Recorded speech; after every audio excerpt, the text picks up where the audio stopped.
So now that we've gone over what a custom post type is, let's take a look at two custom post types in this system that you'll probably use quite a bit of.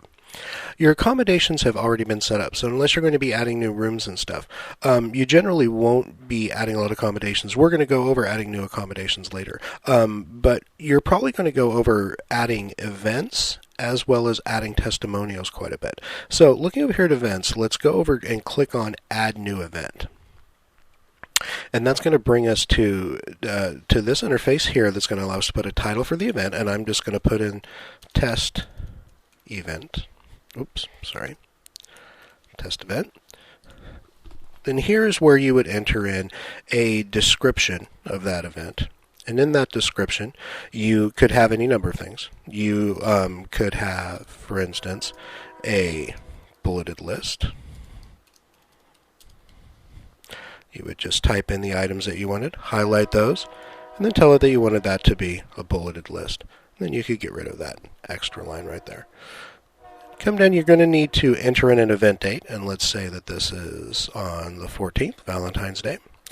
Say it is, and you can enter in anything you want here. It doesn't, there isn't exactly a specific format, so I'm just going to say, let's say it starts at 12 o'clock noon.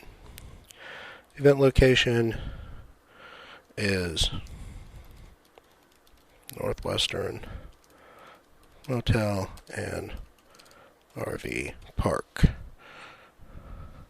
I'm not going to set a featured image on this. If actually, let's go through setting up a featured image on this. So I'm going to go ahead and click on Upload File and show you how to upload a file here.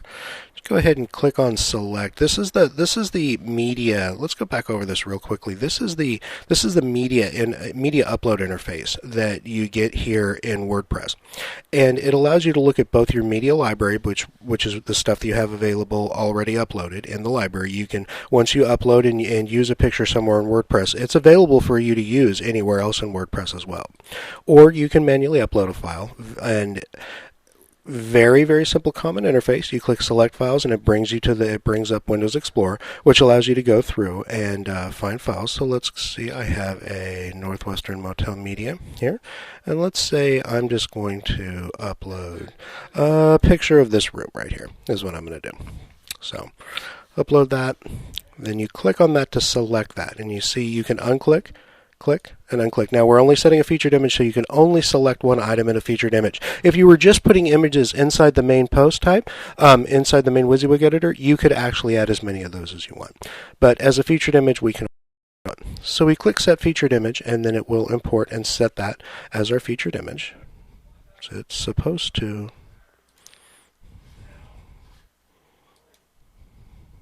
There we go.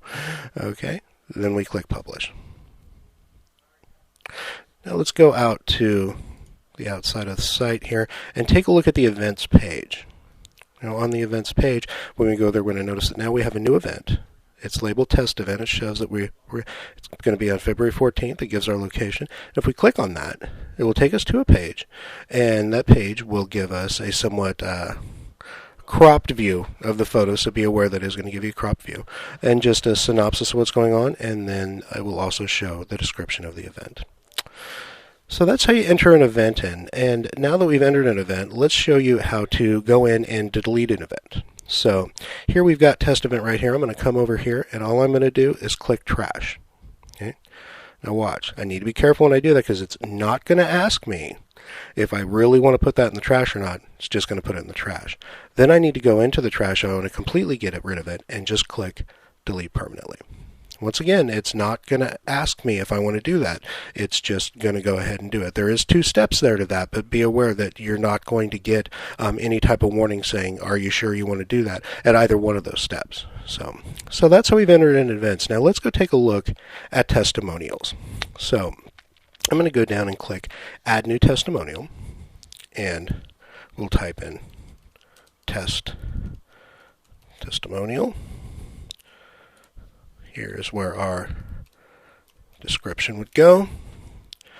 Let's say the guest name is John Doe, and the room type was the Victorian room. This is right here where you would put whatever his testimonial was. Had a, let's just drop something in here real quick. Wonderful room and excellent service. Okay. I said room, didn't I? It needs to be room. Okay. I'm not going to set a featured image on this. I'm just going to go ahead and click publish, but I could set a featured image if I wanted to. And now I'm going to click over here, and I'm just going to open the view post in a different tab. And now I'm going to see here this test testimonial, wonderful room, excellent service. It's kind of gives that. Now, there's also a testimonials page, though. Okay. Let's go over to the testimonials page. And now you'll see in the testimonials page, see, now you've got a little bit different of a view. See this? You've got, if you did have a picture of the individual, your featured image would show up right here. But over here in this page, you get the name of the individual, and you get the room that they stayed in, and then you get wonderful room and excellent service. Now, as you see, there's no way for them to get to the primary testimonial here. See that? So when you enter in testimonials into the site, the actual testimonial page that you get from when you click on view that, when you're viewing that custom post type, isn't actually what gets used by WordPress at all anywhere on the site. What gets used is this right here, and as you see, you get the name and the room that they were in, but you did not get that on the page for the custom post type. And here, if they did have a picture for their that you did add to their testimony, it's going to show up here. But you do need to be aware that when you add a picture in there, you're going to want to make sure it's a small one and it should be square. It should have the same width and height proportion so that it comes up here properly. So now, if I wanted to delete a testimonial, go ahead and get rid of this, and let's go to testimonials. And I see I've got my test testimonial, and I want to go ahead and get rid of that, so I'm just going to send it to the trash. Once again, not going to ask me if I want to send it to. It's just going to do it. Back in here, and I'm going to say delete that permanently. And then that's actually going to get rid of that. You do not have to delete that immediately after. You can let stuff collect in the trash and then just go in and delete it every once in a while. But just don't let it get too big. The more stuff you have in there, the more it can actually affect the performance of your site. So in the next video, we're going to talk about adding pages, and we're going to also talk about the WordPress menu.